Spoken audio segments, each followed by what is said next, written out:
Vamos a revisar este primer tema que se llama los textos narrativos. Así como su nombre lo indica, narra los hechos o una historia. Esta historia puede ser real o ficticia. Y dentro de esta historia, pues pueden existir diferentes tipos de elementos. Estos elementos los vamos a ir identificando un poquito más adelante.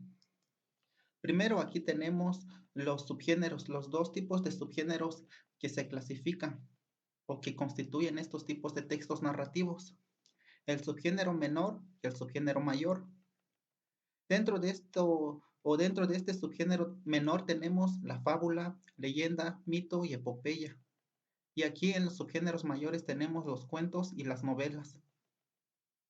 Este tipo de género narrativo tiene dos estructuras: una estructura externa y una estructura interna. Aquí dentro de la externa tenemos biografía del autor y el contexto histórico. Y dentro de la interna tenemos al narrador y por supuesto los tipos de narradores, ordenación de los hechos y los personajes. Vamos a detallar un poquito más sobre cada uno de estos elementos, ya sea en este caso el externo y el interno. Aquí primero tenemos la estructura externa. Primer elemento, biografía del autor y contexto histórico. Estos dos elementos van muy de la mano. Primero aquí tenemos la biografía del autor, pues se refiere al escritor, la persona que se encarga de redactar o de escribir este texto. Y luego tenemos el contexto histórico. Este contexto histórico se liga mucho con la biografía del autor o el escritor. ¿Por qué? Porque va a depender mucho de la época en que este escritor vive o en la época en que este personaje redacta este texto, y en base a eso va a hacer sus redacciones. Por ejemplo, nosotros en esta época que estamos atravesando, ya hay muchos, estoy casi seguro que hay muchos escritores que ya están haciendo ya sea un cuento, una fábula, un mito, una novela relacionado con estos hechos que estamos enfrentando hoy en día. A eso se refiere el contexto histórico. Por eso estos dos puntos van muy de la mano. Y luego tenemos la estructura interna. Primero tenemos al narrador, pues el narrador no es más esa persona que se encarga de contar, o valga la redundancia, de contar los hechos que van sucediendo dentro de la historia. Y vamos a revisar los tipos de narradores. Primero aquí puse que muchas personas confunden los narradores con el escritor, pero no es así. El escritor es el que se encarga de darle vida a los narradores. Y vamos a revisar esos tipos de narradores. Primero tenemos el narrador autodiegético y luego intradiegético y por último el extradiegético. Vamos a revisar a detalle cada uno de estos tipos de narradores. Primero aquí el narrador autodiegético. Este tipo de narrador se encarga de narrar los hechos que le pasan a él o el yo. Por eso aquí encerré entre paréntesis yo. Siempre va a decir yo cuando estaba caminando me topé tal, tal, tal. Y así, siempre va a hacer referencia a su yo. Vamos a ver un ejemplo. Aquí está el narrador autodiegético. Cuando yo salgo de mi casa obsesionado, aquí ya está el yo, con la idea de comprarme un espejo, se puede decir que he dado por vez primera un gran paso en mi vida. Si se dieron cuenta en estas tres primeras líneas, siempre hizo referencia a su yo. Siempre va a contar o narrar los hechos que le pasaron a él, al yo. Siguiente narrador, narrador intradiegético. Este tipo de narrador va a contar o va a narrar los hechos de una persona, en este caso el tú. Hagan de cuenta que es un grupo de personas y dentro de ese círculo hay una persona que va a contar la historia de un personaje que está dentro de ese círculo y va siempre a decir tú. Mientras tú dormías, ellos estaban jugando, mientras tú, siempre va a hacer referencia esta palabra, tú. Vamos a ver un ejemplo. Aquí, narrador intradigético. Cuando tú sales de tu casa, aquí ya hizo referencia a la palabra tú. Cuando tú sales de tu casa obsesionado con la vida de comprarte un espejo, se puede decir que has dado por vez primera un gran paso en tu vida. Siempre está haciendo referencia al tú. Esa es la función de este narrador, en este caso intradigético. Vamos con el siguiente narrador, que es el extradiegético. Aquí, en este caso, este tipo de narrador es como, aquí se hace referencia como si fuera Dios. ¿Por qué como si fuera Dios? Porque se va a encargar de narrar los hechos de una tercera persona.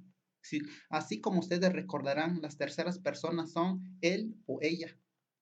Y este tipo de narrador va a contar la historia de él o ella sabiendo casi todo sobre esa persona.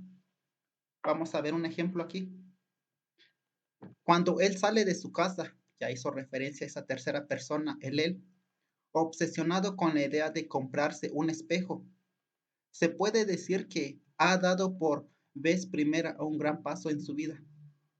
Pero sí, además de dicha decisión, descubre que no desea un espejo cualquiera, sino uno especial que se adapte a su temperamento. Si se dan cuenta aquí, este tipo de narrador está siendo muy explícito, está siendo muy claro de lo que este personaje quiere o de lo que este personaje desea. Por eso se dice que este tipo de narrador es el narrador Dios, porque lo sabe todo. Aquí está haciendo referencia, por ejemplo, aquí uno especial que se adapte a su temperamento. Aquí dice que es muy enojón o tiene el carácter muy fuerte. A eso se refiere este tipo de narrador. Repito, va a hacer referencia o va a narrar la historia de una tercera persona. En este caso va a ser él o ella. Y lo sabe todo sobre este personaje. A eso se refiere este tipo de narrador. Ahora, vamos con la ordenación de los hechos. Para que una historia tenga una secuencia lógica, tiene que haber diferentes etapas dentro de esta historia. Para ello tenemos el planteamiento, el desarrollo y el desenlace. Yo sé que todos ya conocen estas etapas, pero de todas maneras vamos a revisarlo. Aquí en el planteamiento, pues se refiere en el momento en que los personajes se presentan, se van conociendo, van marcando su espacio. Y en el desarrollo, pues es la parte media de la historia. Nada más que aquí, recuerden que dentro de una historia o dentro de un género narrativo tiene que haber una problemática para que haya esa chispa, para que llame la atención del autor y que, perdón, que llame la atención del lector. Y el lector tenga ese interés de leer el texto. Para ello existe una parte que es el nudo. En esta parte del nudo es cuando empiezan a darse los primeros problemas. Aquí da pie al clímax. Y al clímax es el punto más álgido, el punto donde el problema está ahora sí que candente. A eso se refiere el clímax. Es el punto más fuerte del problema dentro de la historia. A eso se refiere. Esos dos puntos son muy primordiales dentro del desarrollo. Nudo y clímax. Repito, aquí en el nudo es cuando empiezan los problemas. Y en el clímax es el punto más álgido, el punto más fuerte de la problemática dentro de la historia.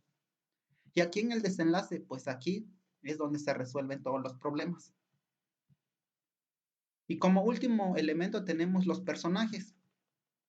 Pues sin los personajes, pues no habría historia, ¿verdad? Entonces, primero tenemos un protagonista, un antagonista, secundarios e incidentales. Primero, pues el protagonista, pues sobre este personaje, el protagonista, gira toda la historia. Él va a ser el punto principal dentro de la historia. El antagonista, pues no es más que el malo. Siempre va a querer hacerle la vida imposible al protagonista. Siempre van a estar peleándose. El secundario. A veces estos tipos de personajes son muy importantes. ¿Por qué? Porque puede ser que estén a favor del antagonista o a favor del protagonista. Por eso dan pie a ayudar a uno de estos elementos. Son muy importantes los personajes secundarios. Y luego los incidentales. Estos incidentales pues pueden ser decorativos dentro de la historia. Puede ser un grupo de personas caminando, puede ser un grupo de animales, pero no tiene mucha importancia dentro de la historia. Es nada más para decorar la historia. Esa es la función de los incidentales.